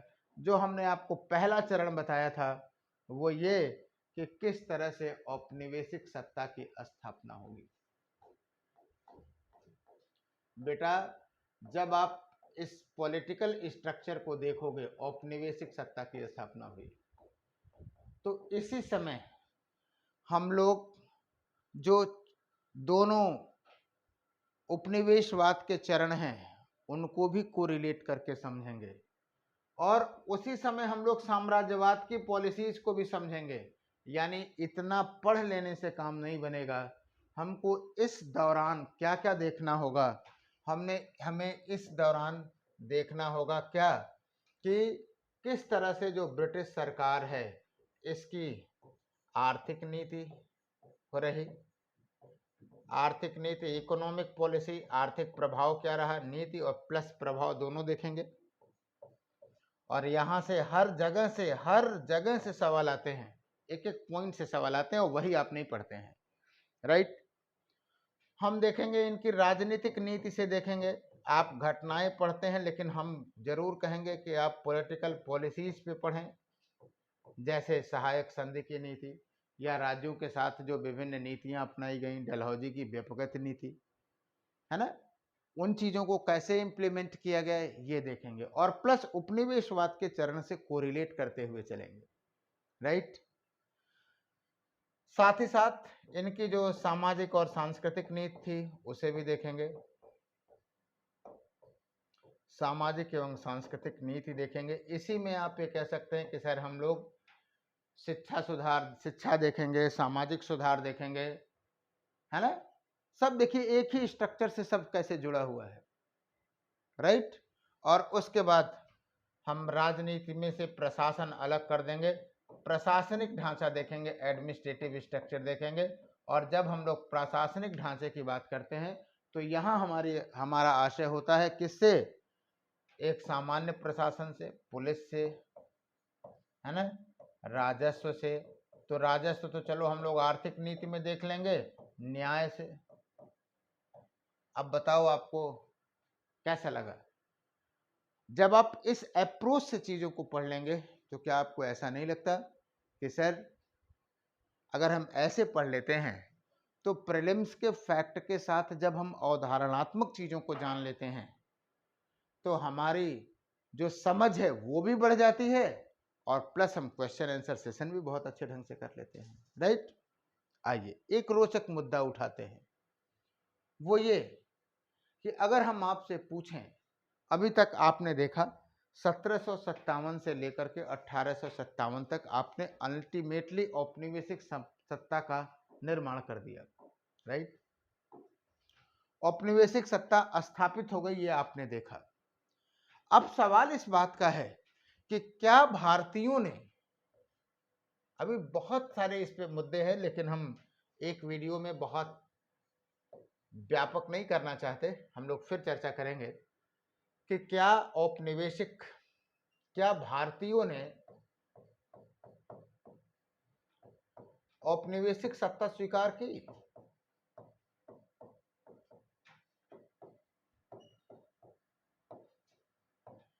औपनिवेशिक सत्ता स्वीकार की, ये बड़ा बढ़िया सा सवाल है कि whether Indians accepted the colonial government और नॉट।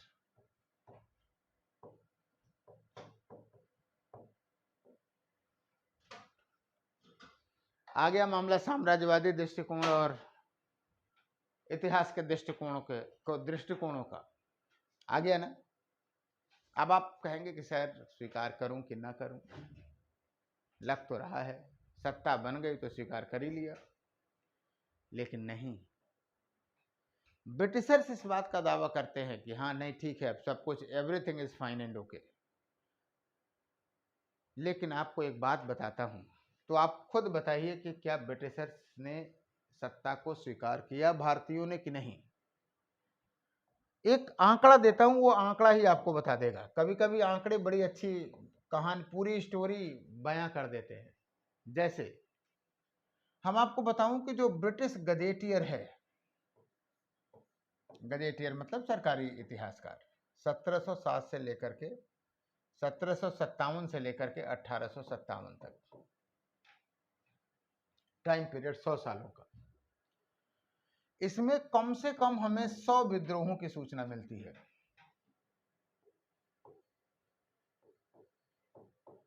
100 विद्रोहों की सूचना मिलती है।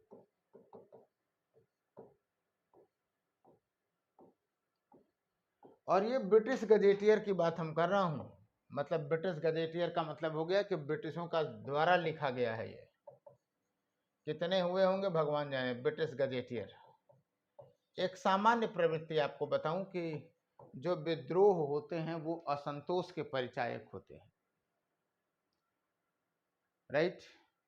और जो ईस्ट इंडिया कंपनी थी वो इस बात को दबाने का प्रयास करेगी कि साहब एवरीथिंग इज ओके, कोई विद्रोह नहीं है, विद्रोह है भी तो उसको डकैती घोषित कर देगी। याद रखना, अभी भारत सरकार, मुझे भी लिखना है, कई है, बस समय प्रबंधन की बात है, टाइम बार्ड होने जा रहा है। भारत सरकार ने खुला निमंत्रण दिया है, आमंत्रण दिया है, निमंत्रण नहीं कहूंगा, कि इतिहास के उन कालखंडों पे जिसे आपको लगता है कि पुनर्संरचना उसकी आवश्यकता है, या उन नए जो संदर्भ छूट गए हैं, उन संदर्भों पे अगर आप राय देना चाहते हैं तो आप राय दे सकते हैं। बात समझ में आई? तो वहां बहुत कुछ करने की जरूरत है। जब आप ब्रिटिश गजेटियर्स को देखते हैं तो ब्रिटिश गजेटियर में आपको इन विद्रोहों को, डकैती, छिनैती, प्रशासन की समस्या को बताया गया है ना। ये नहीं बताया गया है कि ब्रिटिश औपनिवेशिक नीतियों की वजह से ऐसा कुछ हुआ।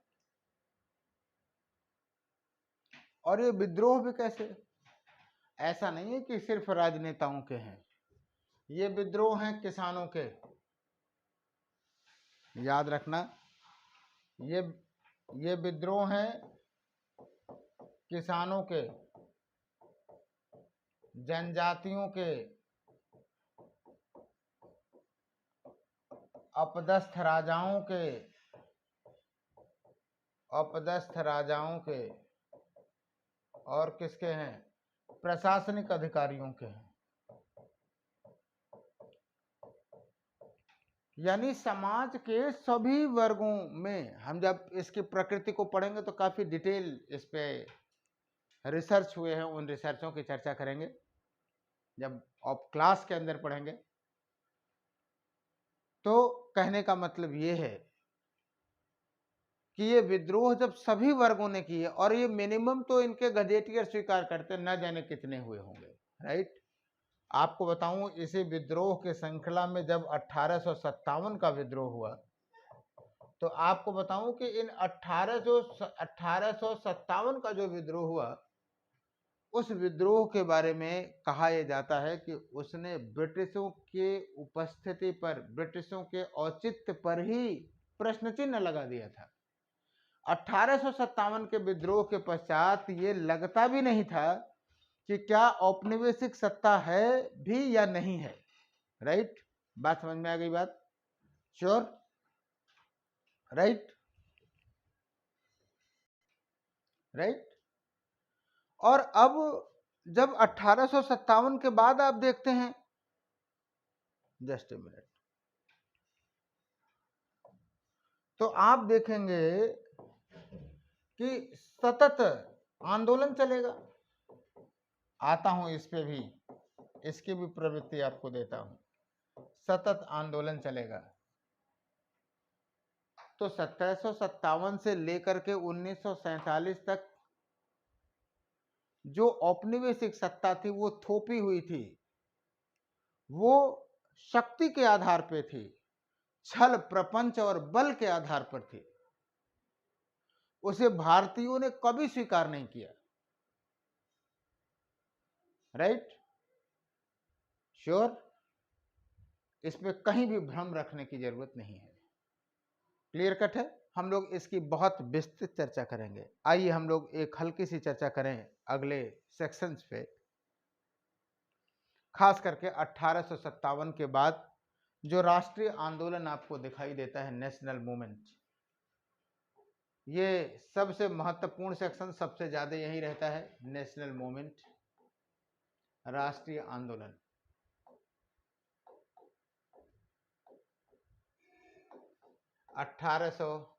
85 स्पेशली आप कह दें तो ज़्यादा बेहतर है।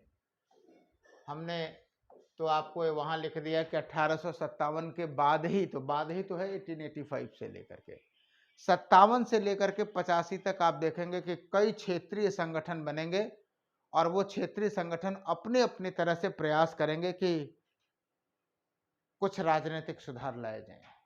आपको बता दूं कि जो 1885 से लेकर के आपको 1947 की कहानी दिखती है वो सतत संघर्षों की कहानी दिखती है। और इस पूरे सेक्शन में आप देखोगे ना तो जो 1919 का साल आपको दिखाई देगा, ये रहा, ये डिवाइड किया मैंने, रेड से कर दूं, जस्ट ए मिनट, ब्लैक से कर देता हूं। ये जो आपको विभाजन दिखाई दे रहा है, देख रहे हो, ये रहा, ये रहा 1915, 1919 नहीं, जस्ट ए मिनट,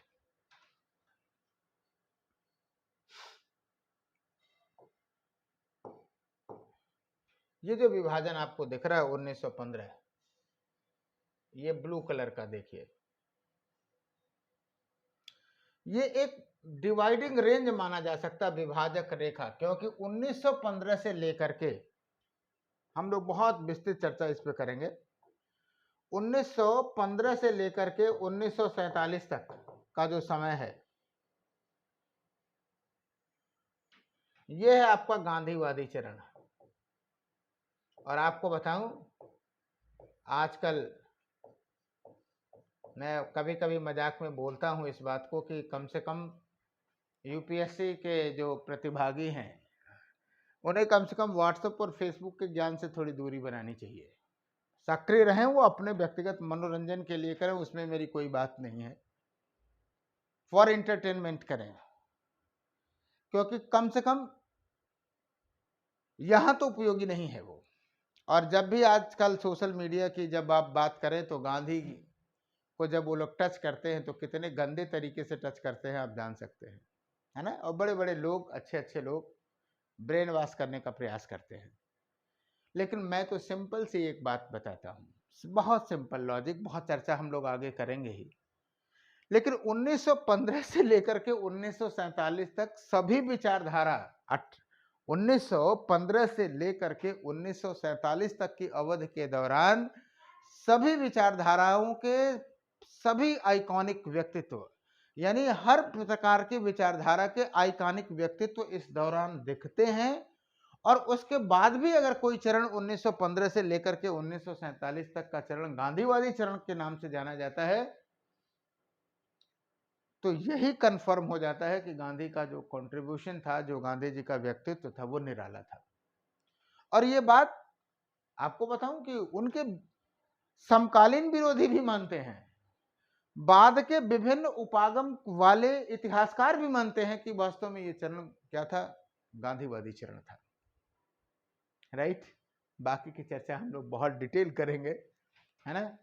गांधी महामानव नहीं थे, गांधी की बहुत सारी आलोचनाएं की जा सकती हैं, लेकिन जिस तरह से लोग सोशल मीडिया पे हल्की बात कह देते हैं ना कि अगर आपको कोई एक थप्पड़ मारे तो आप थप्पड़ में लगाएंगे कि उसको दूसरा थप्पड़ मारेंगे, है ना।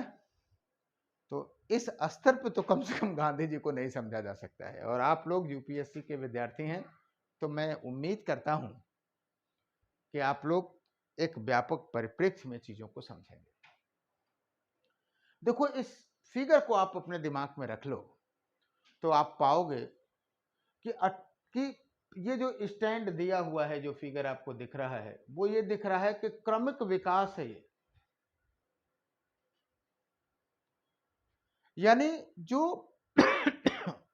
जो राष्ट्रीय आंदोलन है वो स्वतंत्रता की प्राप्ति के लिए सतत संघर्ष है, क्रमिक संघर्ष है। और किसी भी संघर्ष की भूमिका, जब आप बहुत संघर्ष कर रहे होते हैं ना, एक व्यक्तिगत उदाहरण ही ले लो, आप बहुत प्रेशर में हो कि यार यूपीएससी का इंटरव्यू देने जा रहा हूँ, होगा भी कि नहीं होगा, क्या है कैसे, बहुत सारी विचारधाराएं बात में चलती रहती हैं।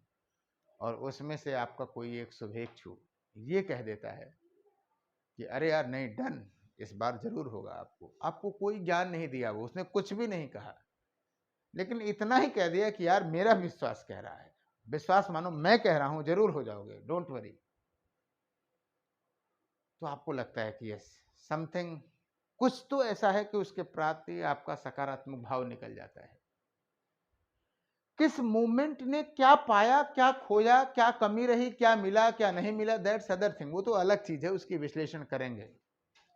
लेकिन अगर वो विश्लेषण था, अगर वो आंदोलन था, वो अगर वो प्रयास था, तो that is the one of the grand chapter of the national movement and we can't deny it their contribution. हम उनके आंदोलन को नकार नहीं सकते। आप मानते ना इस बात को? तो ऐसी स्थिति में हम ये कतई नहीं कह सकते कि कोई भी चरण हमारा जो था वो राष्ट्रीय आंदोलन में योगदान नहीं दिया। कम या ज्यादा की बात अलग है। बात हमारी क्लियर हो रही है? आइए देखते हैं। पहला जो चरण है 1885 से लेकर के 1905 तक। आपको बताऊं कि एक एक चरण पे यहाँ 3-3, 4-4 घंटे की क्लास होनी है। 20-20, 25-25 सवाल हम लोग आगे डिस्कस करेंगे। तो पहला जो चरण था, देखो क्या था, उदारवादी चरण, मॉडरेट फेज। वो 20वां सवाल इस पे पूछेंगे और इसका जो लक्ष्य था ऊपर लिखा हुआ है, औपनिवेशिक सत्ता में भागीदारी। ना जाने कितने प्रीलिम्स के भी सवाल आपको आ जाएंगे। और वास्तव में उदारवादी और उग्र राष्ट्रवादी तो कॉम्परेटिव शब्दावली है, बहुत सारी शब्द है। इसको हम लोग प्रारंभिक राष्ट्रवादी भी कहते हैं, आर्थिक राष्ट्रवादी भी कहते हैं। आर्थिक राष्ट्रवादी इसलिए कहते हैं कि इसी दौरान हमारे नेताओं ने औपनिवेशिक साम्राज्य की आर्थिक मीमांसा की। दादा भाई नेहरू जैसे लोगों ने धन की निकासी का सिद्धांत रखा, ड्रेन थियरी रखा। उन्होंने ये बता दिया कि वास्तव में भारत में समस्त समस्याओं का समाधान या समस्त समस्याओं का कारण कौन है? औपनिवेशिक सत्ता। जब कारण पता चल गया तो निश्चित रूप से समाधान उसका मिल जाएगा। हालांकि इन लोगों की समझ में बहुत सारी सीमाएं आपको दिखाई देंगी। तो इसका उद्देश्य मतलब ये थोड़ी है कि इनको गाली देना आप शुरू कर दीजिए। इनकी समझ में सबसे बड़ी समस्या क्या थी? इनके समझ में सबसे बड़ी समस्या थी कि उनको लगता था कि भारत में समस्त समस्याओं का जो कारण है वो क्या है? समस्त समस्याओं का कारण ब्रिटेन में रहने वाली भारत में रहने वाले ब्रिटिशर्स हैं, महारानी नहीं है। इसलिए ये लोग अपने अधिवेशनों में महारानी की जय लगाते थे। और आज का सोशल मीडिया का जो लेखक है, कलमकार है, वो क्या करता है कि भारत माता की, ब्रिटिश रानी की जय लगाते थे, इसलिए गद्दार हैं। Whether this kind of attitude is right और नॉट? आप लोग भी कंसर्न होंगे कि नहीं सर, ये बात सही है। उनका मूल उद्देश्य ये था कि हम ब्रिटिश सत्ता में, ब्रिटिश महारानी को अगर हम फेवर में रहेंगे और ये बताने का प्रयास करेंगे कि वास्तव में यहां पर आने वाले ब्रिटिशर्स भारत पर अत्याचार करते हैं, तो भारत की भी स्थिति सुधर जाएगी। लोकतांत्रिक मूल्यों की बात किए। श्योर। और ये समय चला 20 सालों तक, 20 इयर्स। और आप जानते रहें कि जब 20 सालों के बाद इस नीतियों का विश्लेषण हुआ तो लोगों को लगा कि भैया ये तो सही नहीं है। मांगे ज्यादा, उपलब्धियां कम, असंतोष स्वाभाविक है। और खास करके युवा वर्ग, वो तो कहेगा कि ये सब बुड्ढे हैं, इसका किसी काम ही नहीं, काम के ही नहीं है। तो उसी समय विकल्प के रूप में उग्र राष्ट्रवाद होगा, और वो था उग्र राष्ट्रवाद 1905 से 1907 तक। स्वदेशी बहिष्कार आंदोलन आपको दिखाई देगा। और इस समय का जो लक्ष्य होगा मूलतः क्या होगा? स्वराज, स्वदेशी, है ना? तिलक जैसे लोगों का, लाला लाजपत राय जैसे लोगों का, बिपिन चंद्र पाल जैसे लोगों का, अश्विनी कुमार दत्त जैसे लोगों का आगमन होगा, राइट। लेकिन आप देखेंगे कि यह भी न तो अपने लक्ष्य को प्राप्त किया और न ही एक प्रभावी विकल्प दिया। और 1907 में एक घटना ऐसी होती है, सूरत के विस्फोट के, अंततः ये उदारवादी और ये उग्र राष्ट्रवादी अलग अलग हो जाते हैं। और आप जानते हैं कि अगर किसी आंदोलन में दो धड़े अलग अलग हो जाए, उनमें अगर आपस में विस्फोट हो जाए, तो कांग्रेस जो है या आंदोलन जो है वो कमजोर हो जाएगी।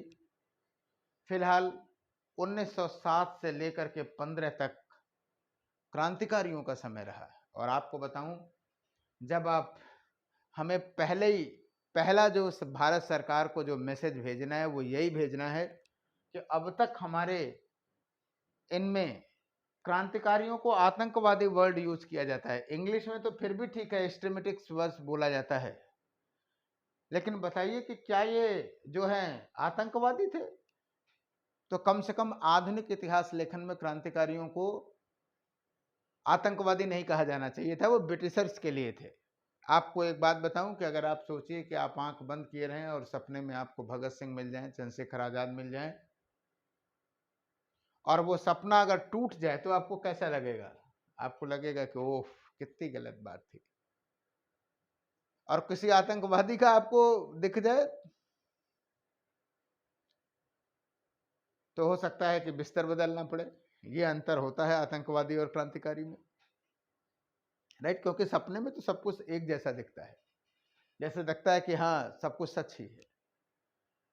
और वास्तव में क्रांतिकारी आंदोलन के संदर्भ में बताएं, बहुत सारे विवाद हैं। हमने अपनी पुस्तक भी लिखी और काफी लंबी चौड़ी क्रांतिकारियों की बात हमने किया है उस पर, कि क्रांतिकारियों को आप कई बार इस बात के लिए कहते हैं कि आंदोलन ही नहीं है, जबकि हकीकत इस बात को है कि क्रांतिकारी आंदोलन नहीं है। लोग कहते हैं समर्थन के आधार पर, कहते हैं कि इनको समर्थन ही नहीं है। लेकिन अगर आप देखेंगे तो क्रांतिकारियों के प्रति समर्थन कम नहीं है। वो हिंसा नहीं, बहुत सारे इतिहासकार कहते हैं कि क्रांतिकारी हिंसा का प्रयोग करते थे, सभ्य समाज का निर्माण नहीं हो सकता था। लेकिन याद करिएगा कि क्रांतिकारी हिंसा नहीं, प्रतिहिंसा करते थे।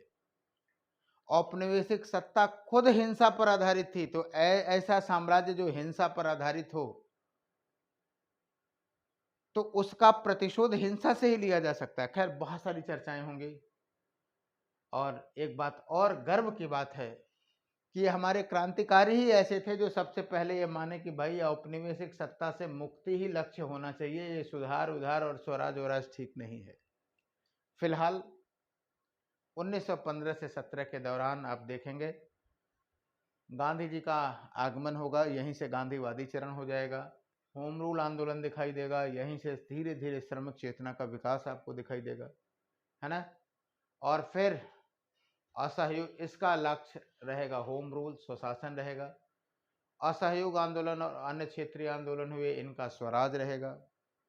1922 में असहयोग आंदोलन समाप्त होने के बाद 1922 से लेकर के 29 तक कई प्रवृत्तियां आपको दिखाई देंगी, स्वराज, साइमन, नेहरू रिपोर्ट, ये सब हम लोग बहुत विस्तृत चर्चा करने वाले हैं। 1929 में लक्ष्य जो हो जाएगा लाहौर अधिवेशन के बाद पूर्ण स्वतंत्रता का हो जाएगा। और पूर्ण स्वतंत्रता के लक्ष्य को लेकर के पहला आंदोलन आपको दिखाई दिया किसमें? सविनय अवज्ञा आंदोलन में। एक बात और मैं आपको बता दूं, जो हमने आपको सबल्टर्न अप्रोच बताया है इतिहास का, उस सबल्टर्न अप्रोच में जो क्षेत्रीय इतिहास है, क्षेत्रीय जो प्रवृत्तियां हैं, रीजनल ट्रेंड्स हैं, खूब सवाल पूछा जाता है यूपीएससी में, आईएएस में, एक एक सेक्शन में, प्रीलिम्स में, राइट? और एक बात और भी बताएं, जब भी आप 85 से लेकर के एक एक ब्लॉक को डिस्कस करेंगे, हर एक ब्लॉक दूसरे ब्लॉक से जुड़ा हुआ है, इंटरकनेक्टेड है। हर एक समय की पॉलिसी अलग है, सरकार की प्रतिक्रिया अलग है, आंदोलन का स्वरूप अलग है, आंदोलन का प्रभाव अलग है। इन सारी चीजों को कोरिलेट करते हुए जब आगे बढ़ेंगे तो आप उससे संबंधित तथ्यों को भी कर पाएंगे, है ना? याद रखिएगा, यहाँ क्रोनोलॉजी महत्वपूर्ण है। यहाँ डेट मानता हूं कि कभी कभार महत्वपूर्ण हो जाता है, लेकिन डायरेक्ट डेट कभी सवाल नहीं पूछता है। अगर आपको घटनाओं का क्रम पता है कि कौन पहले है कौन बाद में है, तो आप बहुत आसानी से कर सकते हैं, राइट? बात हमारी समझ रहे होंगे।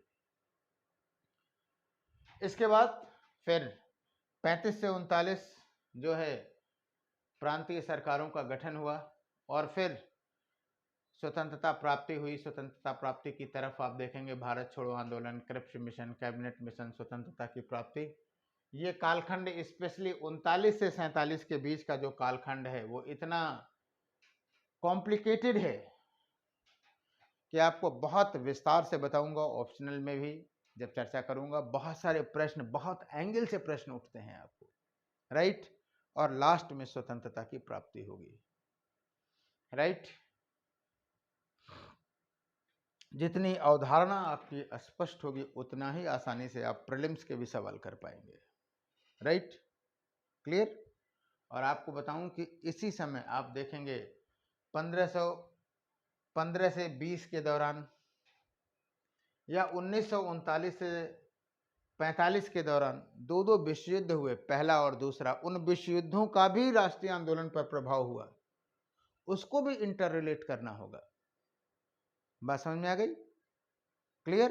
तो ये एक राष्ट्रीय आंदोलन का हमने एक सामान्य सा एक फिगर बनाया कि जब हम इस फिगर को ध्यान में रख करके कुछ भी पढ़ते हैं, आप लोगों से बात रहती है कि सर क्या पढ़ लिया जाए, कौन सी किताब पढ़ लिया जाए, ऑप्शनल में भी रहती है और इसमें भी। तो हम आपको बता दूं, मैं तो सीधे कहता हूं कि बेटा कुछ भी नहीं, क्लास नोट्स में, क्लास के अंदर जो बात हम कर रहे हैं, नोट्स की भी बात नहीं कर रहे हैं, दैट्स अदर थिंग्स। जो बातें मैं आपको यहां कह रहा हूं, उन बातों को आपने अगर अपनी कॉपी में राइट डाउन कर दिया तो आपको बताऊं पीडीएफ नोट्स है, फलाने हैं, ढिकाने हैं, वो सब केवल दिल बहलाने के तरीके हैं, उससे आईएएस नहीं बनते। आप किसी दूसरे का पीडीएफ नोट्स पढ़ करके आप सोच रहे हैं कि आईएएस बन जाए, तो गलत सोच रहे हैं। मेन चीज है कि क्लास में आप कैसे एक एक बिंदु पर कितना पसीना बहाए हैं। और मैं आपके साथ विश्वास दिलाता हूं कि आपके साथ आपका असंतोष इस बात को लेकर के होता है, हो सकता है कि सर अरे सर बहुत बिजी व्यस्त हैं, आज क्लास नहीं आई, शेड्यूल मिस हो गया। मैं मानता हूं ये असंतोष के कारण होते हैं बच्चों में, लेकिन उस बिंदु के प्रति आश्वस्त करा देना चाहता हूं कि चाहे कुछ भी हो जाए, जब हम लोग इसकी चर्चा करेंगे तो उस पर कोई संकुचन नहीं रहेगा, विस्तृत दृष्टिकोण से करेंगे, सारा का सारा सवाल इसी पे आएगा।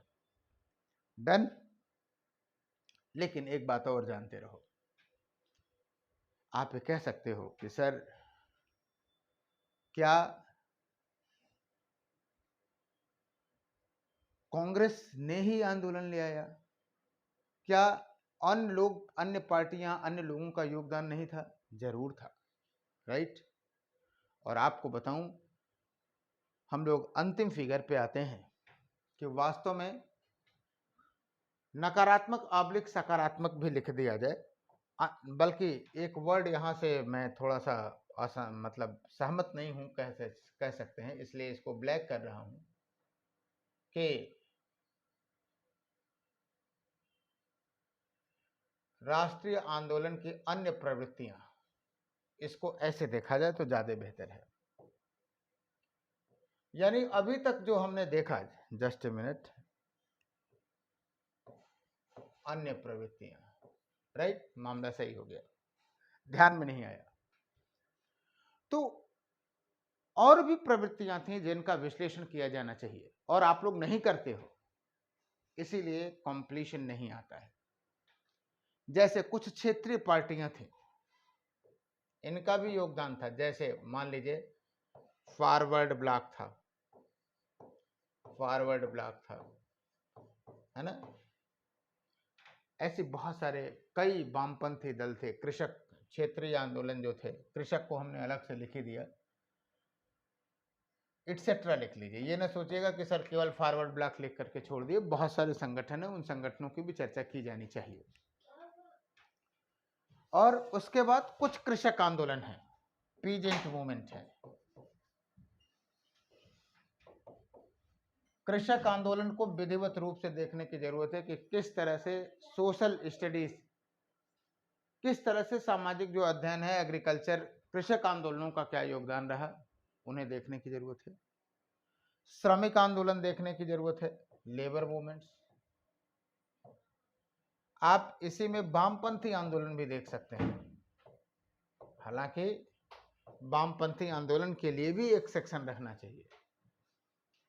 अब वो हमारी कोई छूट टूट नहीं है, वो छूट केवल वो प्रॉब्लम जो है केवल फिगर बनाने में मिस करने की है, राइट। आपको जो पीडीएफ दूंगा इसका, तो आप उसमें वामपंथी आंदोलन भी देख सकते हैं। इन लोगों का भी सकारात्मक योगदान है। आपकी सहमति असहमति हो सकती है, आप स्वतंत्र हैं, आपको लग सकता है कि सर ये तो अच्छा नहीं है, मे बी सहमति और असहमति दोनों हो सकती है मुद्दों को लेकर के, इट डजेंट मैटर। लेकिन इसमें कोई दो राय नहीं, कोई संदेह नहीं